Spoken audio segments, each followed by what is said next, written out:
Alô, meus amigos, aqui o Antônio Carlos Valente, estou aqui na frente do CTG Fronteira Aberta, da nossa Santana do Livramento, nesta noite de sexta-feira, 23 de dezembro de 2022, véspera de Natal, o relógio marca 15 para as 9 da noite.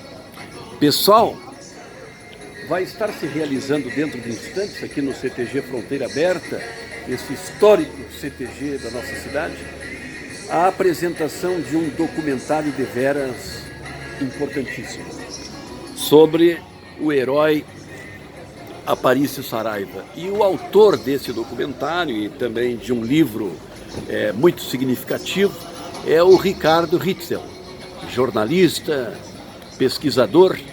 E eu tenho a alegria, de estar conhecendo aqui o Ricardo nesta noite. Ele veio a Santana. E aí, Ricardo, nos fala um pouquinho sobre esse documentário, sobre o teu livro e sobre a tua pessoa. Primeiramente, quem é Ricardo Ritzel?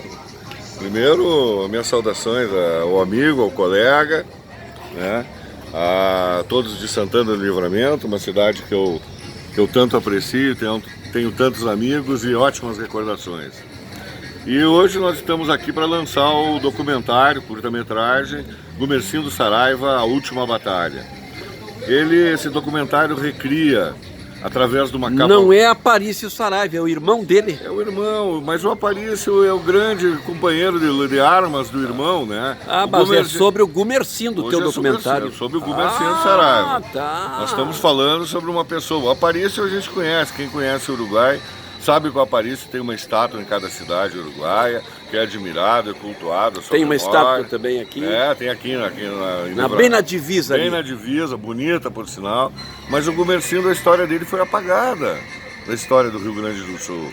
Ela foi colocada para baixo de um tapete, ela foi esquecida, talvez porque a Revolução de 1893 tenha sido tão sanguinária, com tantos crimes, com tanta violência. Teve pesquisadores até que queriam apagar ela da história, riscar esse período. Mas nós, pesquisando a vida do Gumercindo, nós descobrimos uma personalidade da história gaúcha fantástica, autores de feitos ainda mais fantásticos ainda, tá? E ainda mais importante ainda, que ele faz parte não só da história gaúcha. Eu acho que o Gumercindo é o grande construtor de um tecido sociocultural que nós chamamos de cultura gaúcha, ou cultura gaúcha.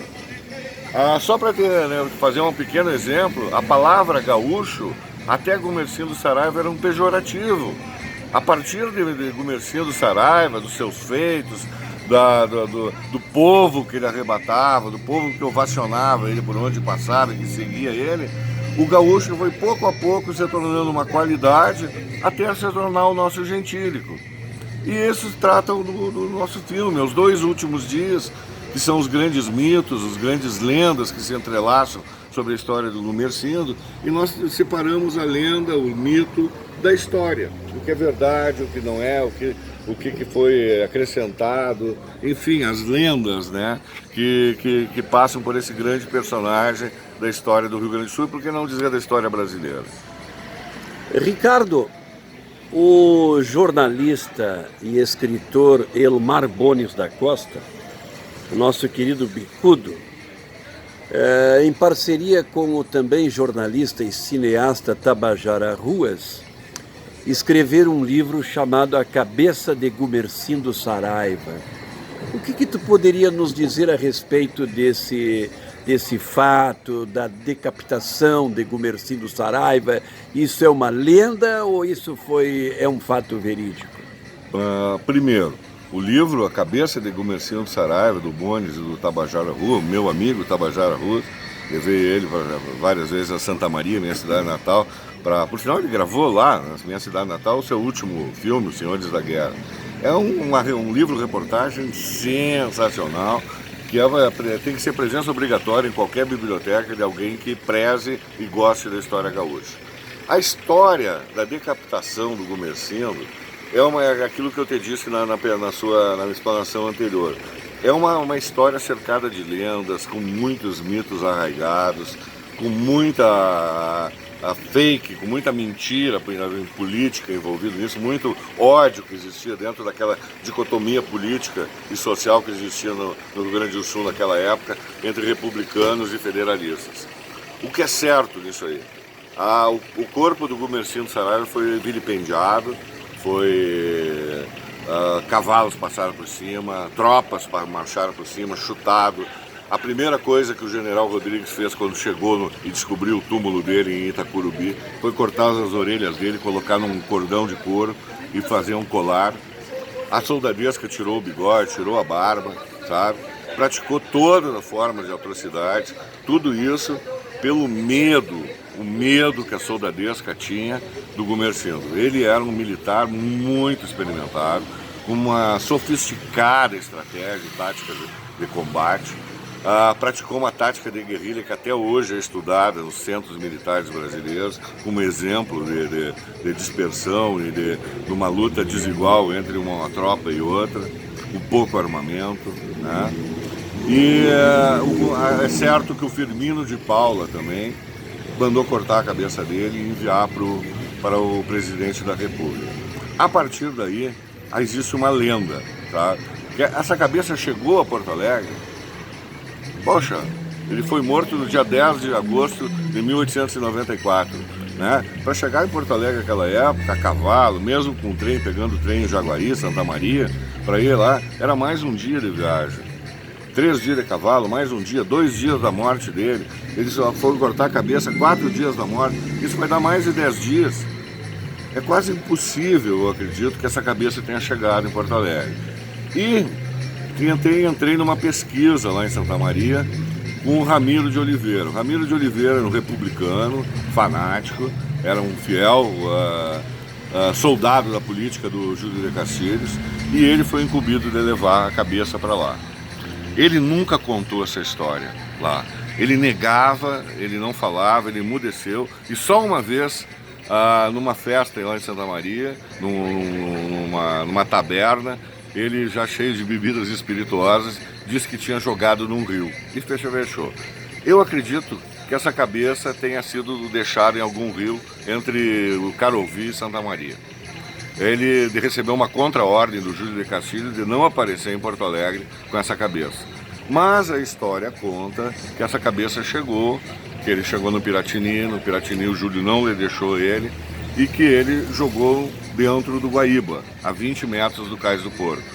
Talvez seja isso para ele não melindrar um oficial superior, que era o Firmino de Paula, que na época era coronel, ele era major, né, e tinha dado uma ordem de levar a cabeça. E ele tem uma contra-ordem do Júlio, ou teve o bom senso de jogar essa cabeça fora, uma coisa macabra, né, levar, enfim, coisas daquela revolução que são tão desagradáveis, tanta violência, tanto sangue, né? Mas o que me chama a atenção não é só isso, essa violência, é encontrar dentro de um contexto tão violento, tão sanguinolento, com tantas atrocidades, homens gaúchos envolvidos em combate e que manteram a sua integridade, que não cometeram crimes, não cometeram degolas, conseguiram se separar essa ânsia, de violência que a maioria do Rio Grande do Sul sofreu naquele tempo. Então eu acredito que a cabeça, sim, foi cortada, mas eu não acredito que ela tenha chegado até a Porto Alegre. Vamos dar os créditos para a tua vinda a Santana do Livramento. Quem é que está te trazendo aqui no CTG Fronteira Aberta? Em primeiro lugar, meus maiores agradecimentos ao Paulo Mena, pesquisador, escritor, tem uma produção aí sobre a história do Rio Grande do Sul muito boa, muito bonita aí nas redes sociais que ele faz, divulgando essa história gaúcha muito linda. E é claro, aqui a patronagem do CTG Fronteira Aberta, que eu só tenho a agradecer. Eu fiz tudo para vir aqui também. Esse nosso documentário foi classificado por Santa Maria Vídeo Cinema, passou lá, estreou lá em Santa Maria dia 30 de novembro. Depois foi para Correntes, naquele prestigiado Festival de Santana de Guaraca, Festival Internacional del Cine de Santana Guacaras, né, em Correntes, depois passou em Bossoroca, onde foi gravado, passou em Capão do Cipó, onde também teve cenas, vai passar agora em Itacurubi dia 27, teve em Porto Alegre e passou também numa sessão fechada em Paysandu, no Uruguai. E agora nós estamos indo para Bagé, Santa Vitória do Palmar, Pelotas, Rio Grande, São Lourenço, Caxias e Passo Fundo. E o Festival de Cinema de Gramado, ele vai ou não? Olha, a nossa vontade é colocar ele no ano que vem. Nós só conseguimos terminar esse curta depois, bem depois, agora foi no final de outubro, meados de outubro, que nós conseguimos terminar o curta e já não tinha tempo hábil para esse ano em Gramado. E certamente nós vamos tentar Gramado ano que vem lá, sabe? Mas eu vou salientar uma coisa. Antes, claro que os festivais são muito bons para quem faz, receber só selecionário para um festival é uma coisa que enaltece muito o trabalho de quem faz cinema, de quem faz audiovisual, de quem faz documentário. Mas assim, essas exibições, a procura que a gente está para fazer exibições em cidades como Bagé, Santa Vitória do Palmar, que nem a terra do Gumercindo, em Pelotas, em Rio Grande, aqui em Santana do Livramento, Bossoroca, Itacurubi, Santiago, e o número de pessoas que vêm ver um trabalho sobre a história do Rio Grande do Sul e de um personagem assim que é tão esquecido dentro da história do Rio Grande do Sul, que é tão deixado de lado, assim, isso nos dá um prazer imenso, é de uma satisfação enorme. Posso te dizer que é muito melhor nós estarmos aqui do que um festival, que a gente pode até conversar com as pessoas, pode discutir, quando acaba o filme a gente faz uns debates, questionamentos, e a gente sabe que história é uma coisa muito dinâmica, sabe? E que história a gente aprende no coletivo, não é sozinho. É uma coisa aqui, uma coisa ali, um pesquisador tem uma coisa nova, e isso a gente vai fechando, vai construindo e montando aquele grande quebra-cabeça que é o nosso passado. E a história tem uma frase que é um paradoxo, mas eu gosto muito dela. A história é sempre muito atual, ela nos ensina o que somos hoje e para onde vamos. Ricardo Ritzel, jornalista, pesquisador, cineasta, que lançou um livro sobre Gumercindo Saraiva e também hoje trouxe a Santana do Livramento aqui no CTG Fronteira Aberta, o documentário sobre Gumercindo Saraiva. Quando é que as pessoas poderão assistir o teu documentário, digamos, no YouTube? Isso vai demorar um pouquinho ainda. Isso vai demorar dentro do circuito de festivais de cinema. A gente está pensando em colocar um na Espanha também, agora um no México. O México é um país que valoriza muito esse trabalho da história e da história da Latinoamérica e tal. Estamos pensando em colocar também no Festival Mostra Internacional de Cinema de Paysandu, o Montevidéu Doc, enfim. A nossa área aqui é dentro dessa cultura gaúcha, dentro aqui desse triângulo aqui do Argentina, Rio Grande do Sul, Uruguai e sul do Paraguai, ali, Assunção, um festival também muito bom. E esses festivais caducam em 2 anos, por exemplo, um festival desse ano ele só aceita um trabalho que foi feito nos últimos 2 anos.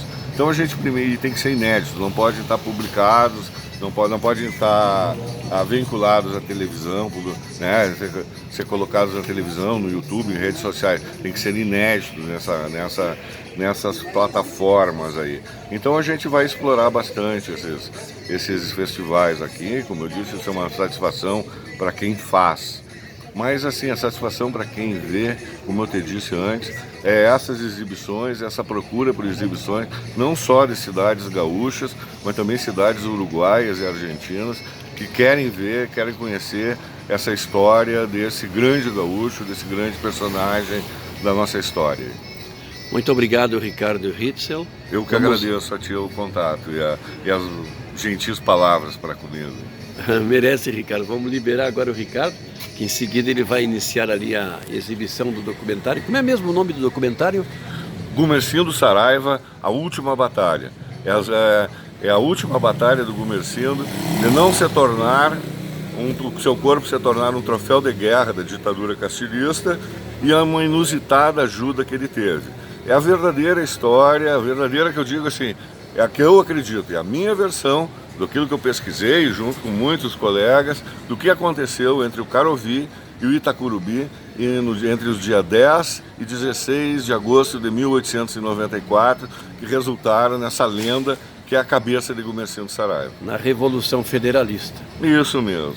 Quantos minutos tem o documentário? 20 minutos, cravados, prontos para entrar em festivais e também para não incomodar muito, que a gente assiste ligeirinho. Mas na verdade, sabe, meu amigo, o filme também poderia ter outro nome. Muito prazer, Gumercindo Saraiva. É uma apresentação de mostrar quem é Gumercindo Saraiva, ou, no caso, com muito gosto, Gumercindo Saraiva, já que ele falava só espanhol, sabe? É uma apresentação do que ele fez, o homem que ele foi, sabe? Desmistificando algumas lendas, algumas mentiras que tem em torno do nome dele, sabe? E trazendo à tona esse passado comum de nós aqui do Rio Grande do Sul. Aí tu tem o livro também, né? O livro, As 5 Tumbas de Gumercindo Saraiva, sabe?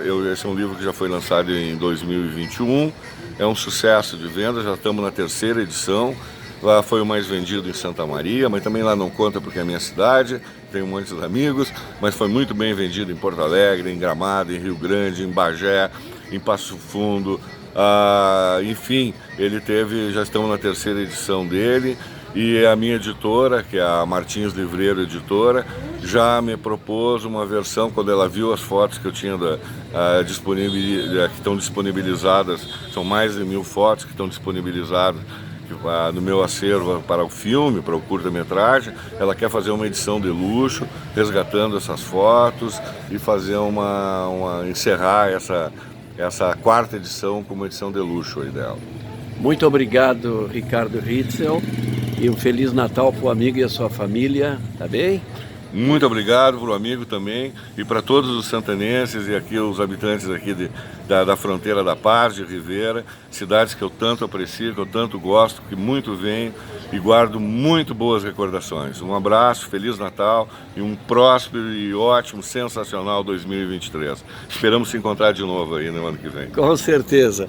Pessoal, diretamente do CTG Fronteira Aberta, Antônio Carlos Valente. Até a próxima entrevista. Muito obrigado, galera.